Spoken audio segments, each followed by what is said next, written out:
ओम साई राम, जय साई राम। बाबा की कृपा से आज गुरु पूर्णिमा के शुभ दिन पर आप सभी के लिए ये दिन की पांचवी लीला है। और बाबा हैं ही हमारे इतने प्यारे कि इतने अच्छे अच्छे आइडियाज़ देते हैं कि मैंने सोचा आज लीलाओं का गुणगान जितना हो सके उतना किया जाए। तो बस बाबा की कृपा ऐसी रही है कि बाबा के लिए गुरु पूर्णिमा के लिए बाबा ने वस्त्र मांगे मुझसे। बहुत बार बार एक मैसेज मुझे अलग अलग मीडियम से फ़ोन पे आता रहा कि, और ये सिर्फ अभी गुरु पूर्णिमा से 10-15 दिन की पहले की बात नहीं है, पिछले 4-5 महीने से ये मैसेज आ रहा था कि क्या तुम मुझे गुरु पूर्णिमा पर वस्त्र दोगी।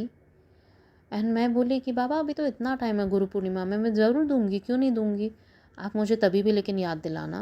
बट दो आई नो याद दिलाने की ज़रूरत नहीं पड़ती थी, मुझे याद रहता था, बट फिर भी मैं बाबा को बोलती रहती थी। तो बाबा ने वो चीज़ ध्यान में रखी और हमेशा मुझे हर 15 दिन में ये संदेश देते थे मोबाइल पे कि गुरु पूर्णिमा के दिन मुझे वस्त्र दान करना, तुम वस्त्र देना, सॉरी, और स्वीट्स दान करना।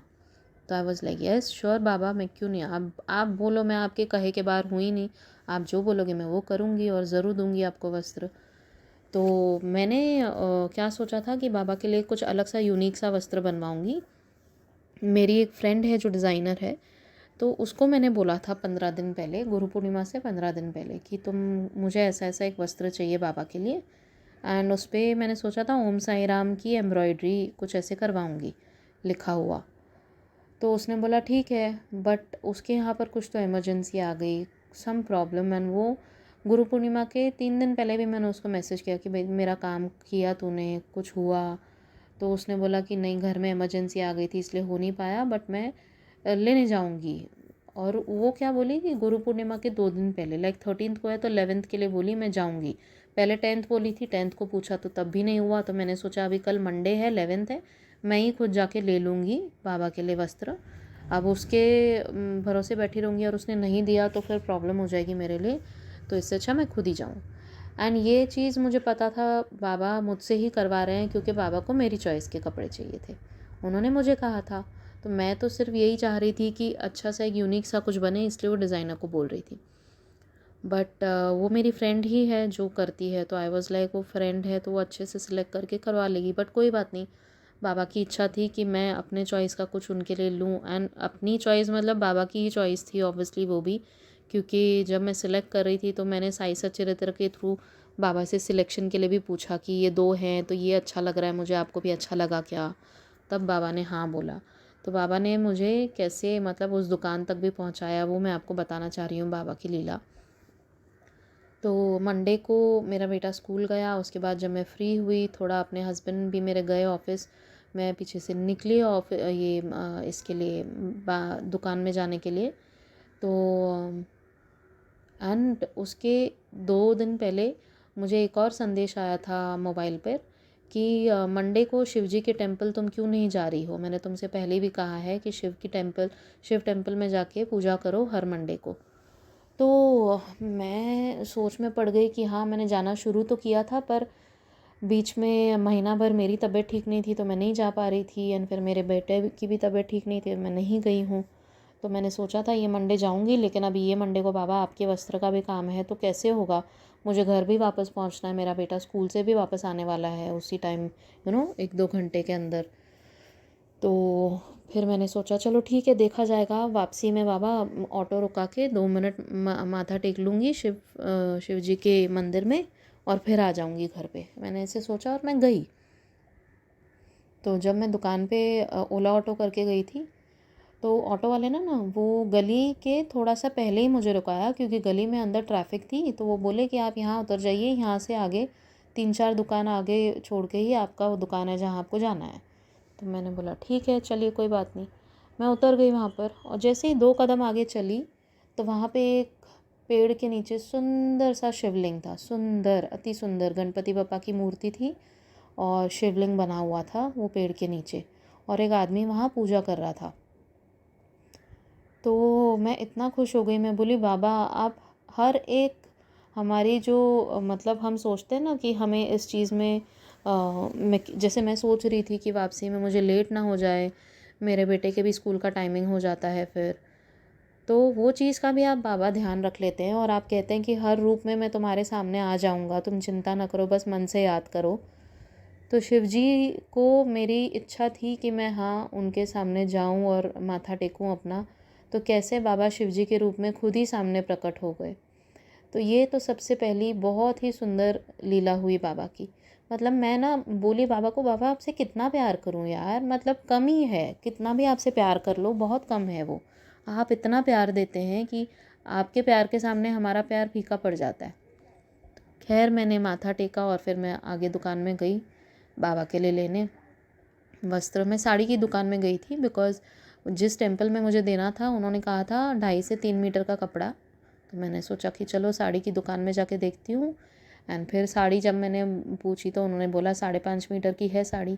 तो मैंने बोला ठीक है, उसको 2 आधे में कट कर देना और फिर मैं 2 वस्त्र करके बाबा को भेंट कर दूँगी। तो बोले कि ठीक है। तो मेरा मन बहुत था कि मैं बांधनी प्रिंट का दूँ उनको कुछ, लेकिन बाबा की मन की तो कुछ और होती है और बाबा की इच्छा के सामने हम तो ऑब्वियसली हमारा मत्था टेक ही जाता है कि हाँ बाबा, आपकी जो मर्ज़ी, हम उसमें ही राज़ी। तो फिर बाबा ने अपने लिए पहले एक बांधनी प्रिंट चूज़ करवाया मेरे से, उसको मैंने साइड में रखा। फिर एक मैं आपको उसका फ़ोटो दिखा रही हूँ, लहरिया प्रिंट की एक साड़ी थी, बहुत ही सुंदर, बहुत ही मतलब मेरे मन को भा गई। मैं बोली यार ये कितनी सुंदर है। एंड फिर मैंने बाबा को बोला, बाबा आपको अच्छी लग रही है क्या ये वाली? मुझे ज़्यादा अच्छी लग रही है ये। मेरे मन में तो था बांधनी प्रिंट, लेकिन ये मुझे ज़्यादा पसंद आ रही है। फिर मैंने साई सच्चरित्र मोबाइल पे खोल के रैंडमली कोई भी एक चैप्टर सिलेक्ट किया और उसमें बाबा से पूछा, तो बाबा ने उसमें आज्ञा है करके अपना अपनी स्वीकृति दे दी। तो मैं बहुत खुश हो गई। मैंने कहा चलिए। अब फिर मैंने उनको बोला आप बीच में उसको साड़ी को काटेंगे 2.5-3 मीटर के हिसाब से, तो वो धागा धागा हो जाएगी, तो उसको आप सिलाई लगा के देंगे? तो वो दुकान वाले बोले अंकल कि हम यहाँ तो नहीं लगाते, लेकिन आसपास बहुत ऑल्ट्रेशन वाले टेलर बैठते हैं यहाँ इस एरिया में, क्योंकि वो प्रॉपर मार्केट एरिया था एकदम, वहाँ पे बहुत दुकानें थी। बोले आप आगे जाएंगे ना तो आपको पता चलेगा। तो मैंने बोला मैं ये एरिया में तो न्यू हूँ, मैं अपने घर से थोड़ा दूर आई हूँ इस चीज़ ये ख़रीदने के लिए। तो वो बोले कि अच्छा ठीक है, मैं अपने दुकान के आदमी को बाहर भेज के पूछता हूँ कहाँ वो करवाता है, तो मैं करवा देता हूँ। मैंने बोला ठीक है, it will be very nice अगर आप इतना हेल्प कर लेंगे तो मेरी। तो उन्होंने अपना आदमी भेजा, तो आसपास की 2-3 दुकानों में तो नहीं था कोई भी टेलर। तो उनमें से ही जो उनका वर्कर था, वो एक वर्कर ने बोला आगे एक होगा, तो उन्होंने कहा कि आप इनके साथ चले जाइए एंड ये आपको वहाँ तक छोड़ के आ जाएंगे। मैंने बोला ठीक है चलेगा, बेस्ट हो जाएगा। मैं गई उनके साथ, अराउंड 5-7 मिनट्स आगे हमने वॉक किया, तो एक हमें दुकान के बाहर एक टेलर बैठा हुआ था, ऑल्ट्रेशन जैसे कर रहा था। तो वो टेलर बोले कि हाँ मैं करता हूँ और मैं कर दूँगा। तो फिर मैं तो बहुत खुश हो गई। मैंने कहा चलिए ठीक है। एंड वो जो वर्कर वो दुकान का आया था वो गया वापस। मैंने उनको थैंक यू बोला और वो गए वापस। एंड मैं वो टेलर के सामने खड़ी हो गई। मैंने बोला ऐसे ऐसे सिलाई लगानी है, अच्छे से लगा दीजिए। तो मैं वहीं खड़ी हो गई और वो जिस दुकान के बाहर खड़े बैठे थे ना वो टेलर, वो दुकान में बच्चों के कपड़े मिलते थे। तो मुझे अपने बेटे के लिए कपड़े लेने थे, तो मैंने सोचा अंदर चली जाऊं, लेकिन फिर मन में आ रहा था नया नया बाबा का वस्त्र पहली बार ले रही हूँ, अगर उसने कुछ बिगाड़ दिया तो नहीं नहीं मैं यहीं खड़ी रहती हूँ। तो मैं वहीं खड़ी रही। मैंने बोला चलिए आप बना दीजिए, फिर मैं अंदर जाती हूँ। अब लेट भी तो हो रहा था मुझे, क्योंकि मेरे बेटे के स्कूल का भी टाइमिंग होने वाला था और मैं घर से थोड़ा दूर आई थी ऑटो में, तो वापसी में भी मुझे 15-20 मिनट तो लगने थे कम से कम, अगर ट्रैफिक ना हो तो। ट्रैफिक हो तो आधा घंटा भी लग सकता था। तो फिर मैंने सोचा अब क्या करूं बाबा। जैसे ही सोचा क्या करूं बाबा, सामने देखा कि लग के जो उनकी दुकान थी ना, वहाँ दुकान के सामने बाबा की फ़ोटो इतनी प्यारी सी ब्लेसिंग देती हुई, इतनी प्यारी सी, और देख रहे हैं जैसे मुझे और बता रहे हैं कि देख बेटा तुझे ये दुकान पे मैंने ही बुलाया है एंड वो मेरा काम अच्छे से कर देगा, तू जा अंदर अपने बेटे के लिए कपड़े ले ले। और मैं इतना खुश हो गई बाबा को देख के। मतलब बाबा की प्रेजेंस हर जगह बाबा फील करवा ही देते हैं कि बाबा बोलते हैं ना तुम मुझे याद करके निकलते हो घर से और बोलते हो कि बाबा चलो हमारे साथ, और यहाँ पर भी ध्यान देना और मेरे साथ भी ध्यान देना। और मेरा काम करवा देना, तो मैं तेरे साथ तो हर जगह हूँ और मैं हूँ ध्यान दे रहा हूँ अपने वस्त्र पे, तू जा अंदर अपने बेटे के लिए शॉपिंग कर ले। तो बस मैंने बाबा को मन ही मन बहुत बड़ा सा नमस्कार और बहुत बड़ा आई लव यू बोला एंड मैं गई फिर दुकान के अंदर अपने बेटे के लिए कपड़े लेने। और जब वापस आई तो उसने बहुत सुंदर तरीके से किया हुआ था एंड मैं निश्चिंत होकर गई, क्योंकि मुझे पता था कि बाबा तो ध्यान दे ही रहे हैं अपने वस्त्र की ओर। तो बस ये बहुत सुंदर लीला हुई बाबा के वस्त्र के लिए एंड आई फील ब्लेस्ड कि बाबा ने मुझसे कुछ मांगा और मैं वो दे पाई। मैं सच में बोलती हूँ, आप सब हमेशा शुक्राना कीजिए बाबा का, हर पल हर क्षण कीजिए कि रात को सोते टाइम सुबह उठते टाइम कि बाबा हमें इतना ब्लेस करें कि हम दूसरों को जितना थोड़ा हो सके दें। ये तो बाबा ने मुझसे मांगा। मैं बोली बाबा मैं आपको क्या दूँ, आपका ही है सब कुछ। तो ऑब्वियसली क्योंकि जो हमारा है वो उस पे पहला सबसे पहला हक बाबा का है। मतलब बाबा आप जो बोलोगे वो मैं करूँगी, आप जो बोलोगे मैं वो दूँगी। अब बाबा का फ़ोटो भी मैं आज का लगा रही हूँ। आज मैं मंदिर गई थी तो बाबा ने वस्त्र पहने हैं और I feel blessed that you know Baba loves his each and every child so much. Thank you thank you thank you Baba Sai for everything. आप भी बाबा की लीलाओं का गुणगान कीजिए और हमेशा बाबा का नाम जपते रहिए। लीलाओं का गुणगान कीजिए, मेरे साथ शेयर कीजिए on 9022880730। Thank you and WhatsApp कीजिए। ओम साई राम, जय साई राम।